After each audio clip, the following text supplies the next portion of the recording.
Bonjour à toutes et à tous et bienvenue à la session dédiée à la donnée de l'Adobe Experience Forum. Nous allons parler avec vous aujourd'hui d'activation des données en temps réel pour offrir des expériences personnalisées. Cette session, elle s'adresse aux Chief Data Officer, aux Data Scientists, aux Data Managers et on sera avec vous pendant 30 minutes. Donc, je suis Dimitri François, je suis en charge de l'Adobe Experience Platform pour l'Europe de l'Ouest. Et aujourd'hui, j'ai le plaisir d'accueillir deux experts de la gestion de la donnée, Samir Amelal, Global Chief Data Officer de La Redoute. Bonjour Samir. Bonjour. Bonjour Dimitri. Et Sylvain Bélier, exécutif vice-président d'Epsilon France. Bonjour Sylvain. Bonjour Dimitri, bonjour à toutes et à tous. Donc, merci à tous les deux d'avoir accepté notre invitation. Samir, en introduction, est-ce que vous pouvez nous parler de La Redoute et de sa place dans l'e-commerce français ? Alors oui, bien sûr, avec plaisir. La Redoute, et comme vous l'avez dit Dimitri, il y a un instant, c'est un e-commerçant. Alors c'est vrai que c'est une entreprise qu'on connaît depuis longtemps, puisque c'est une entreprise qui a plus de 180 ans, qui n'a pas toujours été e-commerçant, a fortiori, puisque c'est une entreprise, comme je viens de le dire, assez ancienne, qui aujourd'hui est essentiellement une entreprise de e-commerce. On a à peu près une dizaine de millions de visiteurs uniques par mois sur notre site internet. On a passé cette année le cap du milliard d'euros de volume d'affaires. Voilà, que vous dire de plus? On a une marketplace qui est importante, on a nos propres produits, on fait essentiellement du prêt-à-porter et du meuble et donc effectivement, on appartient aussi au groupe Galeries Lafayette depuis 2016. Voilà, pour La Redoute. Merci Samir pour cette introduction. Et puis Sylvain, même exercice, est-ce que vous pouvez nous parler un petit peu d'Epsilon et des clients que vous accompagnez? Bien sûr, donc Epsilon France est l'entité data marketing du groupe Publicis. Le groupe Publicis a entamé un grand programme de transformation de son modèle il y a déjà quelques années, en plaçant trois game changers, le game changer business transformation, le game changer content et le game changer data, pour aujourd'hui répondre aux nouveaux besoins des clients. Et Epsilon France aujourd'hui doit constituer pour nos clients et les clients de l'ensemble du groupe Publicis le partenaire, le master partner data marketing. Donc globalement, Epsilon en France, c'est un alliage un peu unique et différenciant par rapport au marché de compétences autour de la data, du marketing et de la technologie. C'est environ 750 collaborateurs, 350 clients. On opère au quotidien plus d'une centaine de plateformes data marketing. On a une mission claire, on opère beaucoup avec les directions, essentiellement les directions business et les directions IT pour le business, pour soutenir les marques dans leur croissance, donc faire de la data un vrai vecteur de valeur et un vrai vecteur de différenciation, en les aidant d'un côté à constituer, à enrichir et exploiter l'ensemble de leur patrimoine data, pour donner un peu du sens à chacune des interactions et que chacune des interactions clients soit finalement créateur d'engagement et de business. Et le fait de notre taille, le fait de notre positionnement, on peut intervenir sur l'ensemble de la chaîne de valeur d'un projet data marketing, de la conception, de l'idéation, jusqu'à le run des plateformes et la formation des équipes à ces nouveaux métiers. Merci Sylvain pour cette introduction. Et donc aujourd'hui, on va vous parler plus précisément de ce que peut apporter une Customer Data Platform dans l'évolution des expériences proposées à vos clients, mais aussi ce que ça représente en termes d'organisation justement pour les marques. Et donc tout d'abord, je vais vous proposer de regarder une petite vidéo. Do you dream of real-time customer data that's easy to access all in one place? Teams across your company are constantly collecting data through email, paid media, websites, and call centers, and from all the devices your customers use. Imagine the personalized experiences you could deliver if all that data was always at your fingertips. Now it can be. Only Adobe offers a real-time CDP, a customer data platform that allows you to gather known data like name, address, purchases, and shipments, as well as unknown data like product searches on your site to create a trusted customer profile. And every time new data comes in from any channel, the profile is instantly updated in real time. You can access and use that data to segment audiences and offers on your own or with AI help from Adobe Sensei. You can create more targeted cross-channel campaigns, activate audiences in real time across channels, and supercharge every one of your use cases. Governance tools are included to help you manage customer data with the care it deserves. Plus, the real-time CDP is open and extensible, so it fits right into your marketing tech stack, which keeps things simple for IT. With our real-time customer data platform, we've taken your dream and made it real.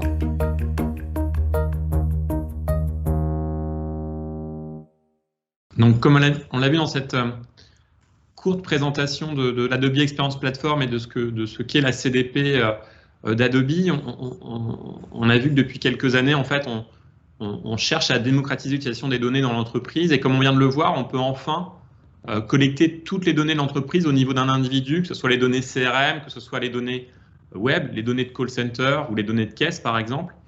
Et grâce à ces données, on peut construire un profil enrichi qui soit disponible pour tous les départements de l'entreprise et que ce profil il soit activable, j'allais dire enfin activable en temps réel. Donc peut-être en préambule, Sylvain, est-ce que tu peux nous partager quelle a été l'évolution du marché sur ces sujets data ces 5 ou ces 10 dernières années? Alors j'ai remonté à 20 ans. Comme ça, on va remonter un peu plus longuement et surtout un peu identifier quels ont été un peu les inducteurs de ces grands changements et de ces évolutions du marché. Ces 20 dernières années, finalement, on regarde en 2000, on a eu la démocratisation, enfin pas la démocratisation, pardon, les premiers sites e-commerce avec une accélération ces dernières années encore plus boostée en 2020. En 2010, on a vu la démocratisation du mobile avec beaucoup de stratégies autour du mobile first. Finalement, et en 2020, ce qu'on voit apparaître, qui était un signal un peu faible mais qui devient un signal fort aujourd'hui, c'est tout ce qui va être l'évolution et notamment des nouveaux business models autour des plateformes. Et finalement, ces 3 grandes évolutions de marché, alors vraiment en mode top line, ont imposé aux modèles et aux marques et se sont rendus compte finalement que la data était devenue un centre de profit et un asset. Et devait devenir de plus en plus global et pas seulement utilisé par fonction. Donc c'est vrai que la partie CRM n'est pas quelque chose qui date des années 2020. Hein. Je pense que Samir, avec le modèle La Redoute, qui est quand même historiquement un modèle BPCiste, avec des premières, c'était ces modèles-là qu'on mis sur le marché, les premières segmentations RFM par exemple, ou les premiers scores. Donc rien n'est nouveau sous le soleil. Mais on a eu aussi en dénominateur commun des enablers technologiques également. Et les enablers technologiques étaient la démocratisation des plateformes technologiques pour collecter et mettre à disposition de l'ensemble des fonctions de l'entreprise une donnée de qualité et activable. Et Adobe, clairement, fait partie d'un de nos partenaires privilégiés, parce qu'on travaille avec vous depuis plus de 15 ans aujourd'hui avec des projets. Donc l'évolution du marché, pour essayer de répondre à votre question en ayant pris un peu de hauteur, c'est que les marques se sont emparées du sujet de la data, boostées par des phénomènes de marché e-commerce, mobile et aujourd'hui plateforme, sous-tendu à ça des accélérateurs technologiques où on peut mettre enfin en place une vision stratégique et l'exécuter. Et donc aujourd'hui, on est plus dans une idée de choisir la bonne technologie au bon endroit, voire même de rationaliser les écosystèmes qu'on a mis en place pour garantir une vitesse d'exécution dans la compétition qui est beaucoup plus globale que ce que ça pouvait être les années précédentes. Et pour reprendre les mots de Sylvain, en fait, Samir, comment vous avez fait en fait pour La Redoute ou peut-être dans les expériences avant pour vous emparer justement en fait de cette donnée et pour la valoriser? Et aussi peut-être quelle organisation data vous avez pu mettre en place pour que ça puisse fonctionner au mieux? Alors oui, je rebondis d'ailleurs sur ce que dit Sylvain et sur ce que vous venez de dire Dimitri, c'est que effectivement La Redoute est un VP6 et donc on faisait ce qu'on appelait du marketing direct depuis des années et donc on faisait du commerce de masse en essayant d'avoir une relation one-to-one ou en tout cas directe, comme son nom l'indique, avec nos clients. Il se trouve que, bon, compte tenu des technologies, quand on faisait ce qu'on appelait du marketing direct, ne permettait pas justement de personnaliser et d'apporter finalement ce qu'on est capable de faire aujourd'hui. Et donc effectivement, ce qui s'est passé, ce qui est en train d'évoluer, c'est que on est confronté à des acteurs concurrents avec lesquels on est non seulement en concurrence parfois sur les produits qu'on vend, mais très souvent aussi en concurrence sur le service et sur l'expérience. Donc, on se retrouve en concurrence d'expérience. Donc, on peut regarder du côté des retailers, des e-commerçants, etc., comme Amazon, mais on peut regarder aussi du côté de Netflix, Uber, en termes finalement d'expérience utilisateur. Et donc, on est de plus en plus confronté à cette exigence du client. Et donc, on a un enjeu très important à la fois de collecter des données clients pour savoir finalement ce qu'ils attendent de nous, pour les aider finalement à s'orienter dans une offre qui est parfois très dense. On a énormément de produits, des centaines de milliers, voire des millions de références. Donc, il faut les accompagner là, dans ce choix de produits et de services. Et par ailleurs, les clients de plus en plus, et on a tendance souvent à parler finalement de données clients, mais les clients attendent aussi de nous des données. C'est-à-dire que les clients veulent savoir où se trouve leur colis, ils veulent savoir quels sont les services qu'on a à leur offrir, quels choix s'offrent à eux, etc. Et donc, parfois, c'est des données qu'on va collecter et qu'on va récupérer chez nos partenaires logistiques, etc. Parfois, c'est des données qu'on va créer nous-mêmes.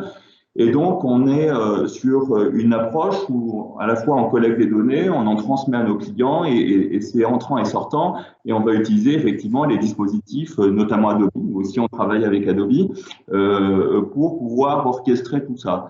Après, en termes d'organisation, ça nécessite de traiter énormément de données. Donc, on a une direction aujourd'hui data à la Redoute qui est autonome, qui reporte directement, enfin, qui a un siège au CODIR et qui a une importance assez capitale. Mais pour devenir une entreprise data-driven, on a conscience qu'on peut pas, faire converger tout le besoin data au sein d'une direction data. Donc, en fait, on a un rôle de gouvernance.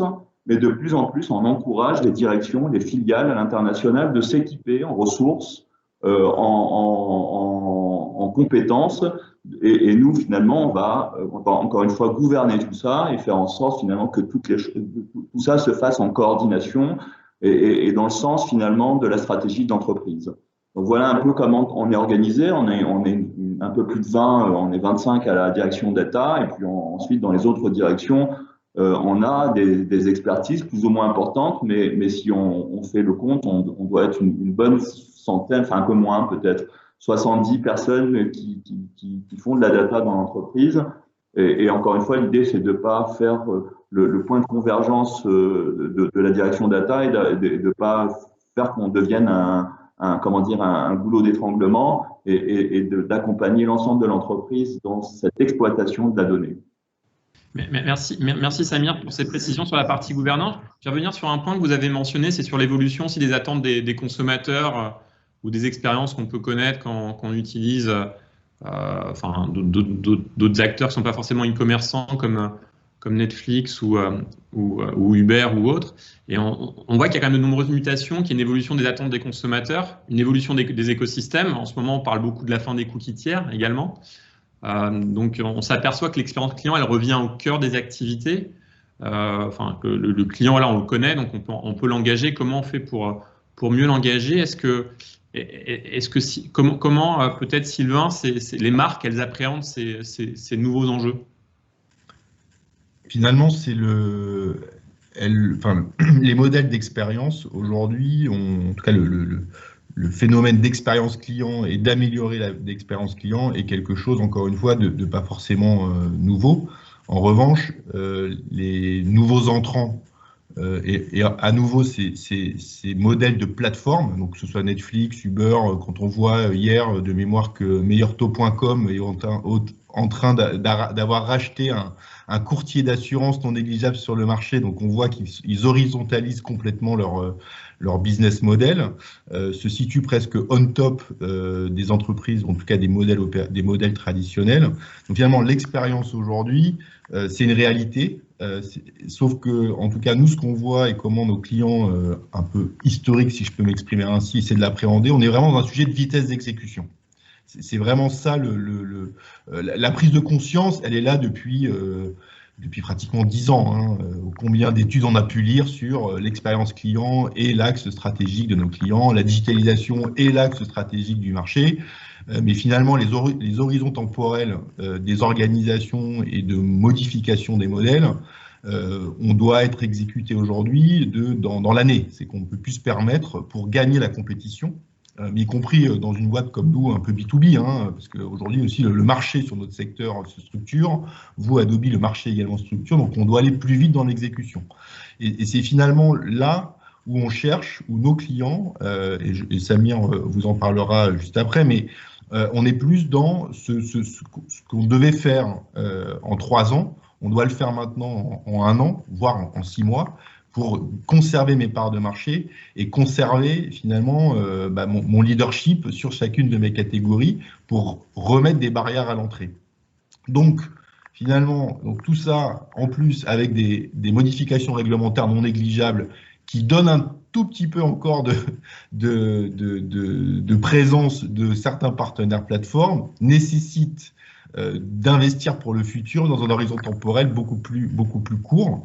Et de ce fait, la prise de conscience à nouveau est là et nos clients et le marché cherchent des accélérateurs. Et finalement, les accélérateurs technologiques constituent une réponse pour pouvoir aujourd'hui opérer cette transformation, encore une fois dans un horizon temporel le plus réduit possible, avec finalement toujours des mêmes réalités, qui est de dire je dois collecter et capter l'ensemble de ma donnée disponible, je dois pouvoir de la mettre en qualité, je dois pouvoir constituer et supercharger, comme vous le dites dans votre vidéo, cet ID client le plus complet possible et qui n'est pas qu'un ID client CRM, mais qui doit un petit peu embrasser l'ensemble de ces interactions, la transformer en connaissance et la diffuser sur certains canaux. Et comme le disait Samir, parce que je rebondis aussi sur son propos qui est très intéressant, c'est pas forcément qu'un usage marketing aujourd'hui, mais c'est un usage à nouveau sur l'ensemble des fonctions. Et le client et l'accès qu'il a à ces données constituent aussi un enjeu clé sur toute la chaîne d'expérience. Donc l'expérience est vraiment avant, pendant et après sur l'ensemble des data points. C'est ça aujourd'hui les vrais enjeux, au-delà des sujets très opérationnels, qui est de dire il faut qu'on fasse du temps réel. Ça, j'ai envie de vous dire, ça devient une dette, on doit pouvoir le faire.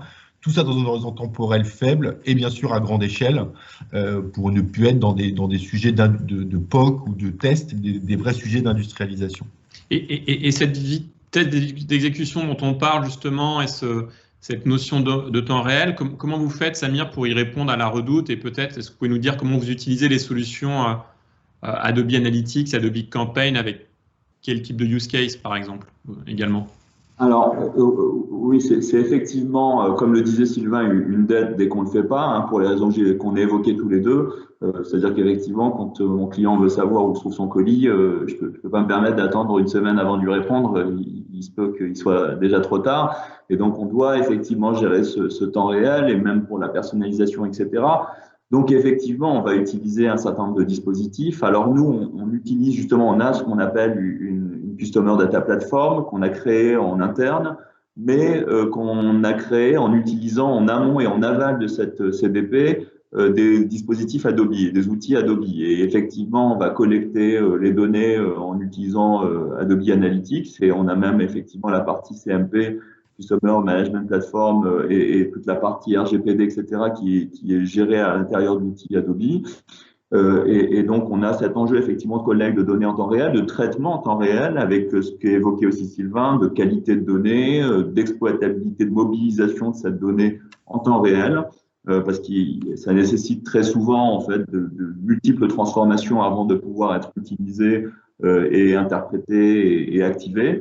Et donc, effectivement, on va en temps réel exécuter un certain nombre de traitements et puis utiliser d'autres outils Adobe, comme Adobe Campaign, pour justement communiquer avec le client. Et encore une fois, comme je le disais tout à l'heure, c'est une donnée qui est entrante et à la fois sortante, puisque on va utiliser cette donnée entrante pour avoir des éléments de contexte. Par exemple, dans notre CDP qui s'appelle le CAM, qui est Customer Audience Management, on va utiliser ces données de contexte et les interpréter pour planifier des communications qui correspondent à nos clients. Et ensuite, via des outils, encore une fois Adobe, comme Adobe Campaign, on va lancer un certain nombre de communications qui vont nous permettre justement en temps réel et au moment approprié de leur communiquer la bonne information. Ça peut être le départ d'un colis, ça peut être une nouvelle promotion qui les concerne tout particulièrement pour les enfants ou compte tenu aussi de leur contexte, au-delà des marronniers classiques, la rentrée, Noël et les vacances d'été, on essaie justement de capter des contextes plus personnels à travers justement ce tracking qu'on fait dans Adobe Analytics, par exemple. D'accord. Merci pour ce partage. Et Sylvain, les marques avec lesquelles vous travaillez, elles ont une utilisation en fait similaire de la Redoute, ou comment vous voyez en fait évoluer peut-être cette notion de CDP sur le marché français, et comment les entreprises appréhendent-elles ce sujet actuellement? Alors, sur le marché français, avec beaucoup d'humilité, parce que je ne prétends pas avoir 100% de la vision du marché français, même si on travaille avec ce qu'on considère. Nos clients sont toujours les leaders, donc on est toujours très fiers sur chacun de leurs catégories, à l'instar de la Redoute dans sa transformation. Bon, si je redeviens un tout petit peu sérieux, on est clairement dans des études d'opportunité aujourd'hui. Pourquoi des études d'opportunité? C'est que les modifications, les transformations des écosystèmes d'activation ne datent pas de 2020. C'est des choses qui ont été depuis 2010 avec les accélérateurs encore technologiques et notamment le cloud. Beaucoup de nos clients ont d'ores et déjà investi dans des écosystèmes fonctionnels et technologiques conséquents. En revanche, on arrive aujourd'hui à peut-être des points de blocage, et le fait d'opérer cette vision temps réel et bien sûr de personnalisation à grande échelle se repose des questions aujourd'hui d'enrichir des stacks technologiques ou des écosystèmes technologiques qui ont été mis en place exactement dans la même vision et roadmap que la Redoute. C'est-à-dire que j'ai commencé, excusez-moi le propos, un petit peu par les couches basses et les fondamentaux d'une boîte data-driven qui sont, je dois maîtriser l'ensemble de mes sources de données et la qualité de ces sources. Je dois pouvoir les collecter, soit en batch ou en temps réel, les organiser et diffuser. Donc ça, c'est quand même les fondamentaux, et on pense qu'aujourd'hui, le marché français est relativement mature sur ces fondamentaux. Maintenant, c'est comment je donne les moyens au métier, à travers un unique endroit, de pouvoir opérer finalement l'ensemble de mes cas d'usage. Pourquoi? Parce qu'il ne faut pas que l'IT aujourd'hui soit un point de blocage. Ils sont tout à fait conscients en fait des besoins de use case, de massification, même de complexification des use cases qui doivent être opérés, sur lesquels qui ne sont pas des vues de l'esprit, mais qui doivent être mis en œuvre pour gagner dans la compétition. Et donc là, un petit peu le timing de réflexion, j'ai quand même un enjeu d'optimisation de mes coûts et de rationalisation de mes coûts. Donc, en fonction des cas d'usage que je vais identifier par rapport à mes métiers, mais pas que la fonction marketing, également la fonction média, la fonction content, qui est aussi une force que peut être Adobe, c'est de pouvoir consolider la fonction en fait data, média et créa, parce qu'il y a quand même un sujet de contenu derrière qui est très important. C'est de pouvoir se dire est-ce que aujourd'hui mon écosystème peut permettre de répondre, et s'il ne répond pas, quelle est ma stratégie? C'est-à-dire, est-ce que je vais m'appuyer sur une plateforme technologique aujourd'hui, ou est-ce que je vais faire évoluer mon écosystème? Donc on est vraiment dans une étape d'étude d'opportunité, mais qui va clairement s'accélérer parce que la conclusion est souvent la même. J'ai quand même besoin de faire évoluer mon écosystème en m'appuyant sur les opportunités technologiques que m'offrent des solutions, par exemple, bien sûr, comme Adobe. Et pour rebondir sur ce point-là, sur cette étude d'opportunité, en fait, Samir, comment vous voyez en fait demain les enjeux pour la Redoute, et quelles sont les choses que vous souhaitez mettre en place dans les prochains mois ou les prochaines années, mais ça c'est très long terme, pour continuer en fait à améliorer l'utilisation de la donnée et que votre compagnie soit toujours plus data-driven? Nos enjeux sont finalement les enjeux de nos clients, en tout cas les exigences de nos clients. Et c'est vrai que si je parle de data exclusivement, on est finalement, on est engagé dans un processus de personnalisation plus importante, c'est-à-dire qu'effectivement, à travers les évolutions technologiques, notamment la DCO par email et aussi en médias, comme l'a dit Sylvain, on se dirige vers des choses encore plus personnalisées, encore plus contextuelles, et on se donne la possibilité finalement de contextualiser un peu plus les choses. Comme on l'a évoqué en début de conférence, C'est vrai que quand on faisait du marketing direct, même si on s'adressait directement à chaque individu, on avait vraiment beaucoup de difficultés à personnaliser. Là, on veut se diriger de plus en plus vers une interaction très personnalisée, un peu comme on pourrait l'attendre dans un magasin physique avec un vrai être humain en face de nous et finalement une discussion et une interaction encore une fois, très personnalisée, très contextualisée, etc. Et on voit bien que grâce justement à des dispositifs comme la DCO ou effectivement le temps réel, le scoring, le temps réel, le stream analytics, etc., on va être en mesure finalement de produire ce genre de dispositif. Après, on a des enjeux plus globaux. On a des clients qui sont, comme je le disais, à la fois exigeants en termes d'expérience parce qu'ils ils ont en face d'eux des acteurs qui sont très performants en termes d'expérience et à la fois en termes d'exigence sociétale. Ils sont engagés. Les millennials, la génération Z est très engagée. Et d'ailleurs, on s'en félicite, même si parfois on a tendance on pourrait croire qu'il y a un antagonisme et qu'il y a une quadrature du cercle parce qu'on veut à la fois consommer pas cher, rapidement, sans polluer, en faisant un maximum d'économies de carbone, etc.